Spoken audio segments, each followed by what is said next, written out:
ते रील आहे बघा, रिस्क घेईन पण क्लिनिंग करीन, तसंच काहीचं करताना मी स्वतःला आज भाजून घेतलं.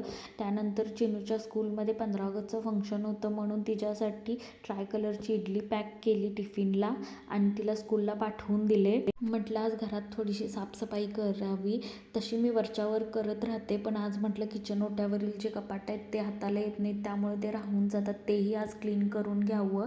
आणि मी काही दिवसापूर्वी ना हे झाडं आणलेली आहेत. मी पहिल्यांदाच असं बाल्कनीत झाडं लावली आहेत, त्याच्याविषयी एवढं मला माहिती नाही आहे, पण त्यातली काही पानं सुकली होती आणि पिवळी पडली होती. ते सगळं मी छान क्लीन करून घेतले आधी.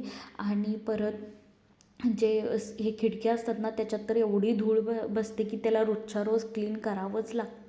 आणि क्लिनिंग ही अशी गोष्ट आहे ना, ती जर दररोज केली ना तर घर स्वच्छ राहतं. नाहीतर एकदाच करायचं म्हटलं तर आपल्यावर इतका लोड येतो आणि ते करणं खूप अवघड होऊन जातं. त्यामुळं आपल्याला जेवढं होतं आहे तेवढं रोजच्या रोज थोडं थोडं क्लिनिंग करत राहायचं. तसंच आरुने आणि परत कपाटांवरती स्केच पेननं लिहिलं होतं, मग तेही क्लीन केले. तोपर्यंत चिन्नूही आली होती स्कूलवरून, तर ती म्हटली मम्मा मीही मदत करते. तर ती सन सन ते सॉन्ग आहे ना, तर ते गाणं म्हणत ती क्लिनिंग करते आहे. आणि वॉर्डरोबचे जे दरवाजे असतात तेही चिकट झाले होते, तेही क्लीन करून घेतले. आणि भिंती तर एवढं रंगवलं आहे ना आरू, काय सांगावं, ते तर माझ्याच्याने काही होणार नाही, त्याला पेंटच करावं लागेल, ते मी सोडून दिले. मग त्यानंतर किचन ओट्यावरील जे कपाट आहेत ते चिकट झाले होते, मग ते क्लीन करायला घेतले. तेही सारखे क्लीन करावे लागतात, चिमणी जरी असली तरी त्याच्यावरती डाग पडतातच.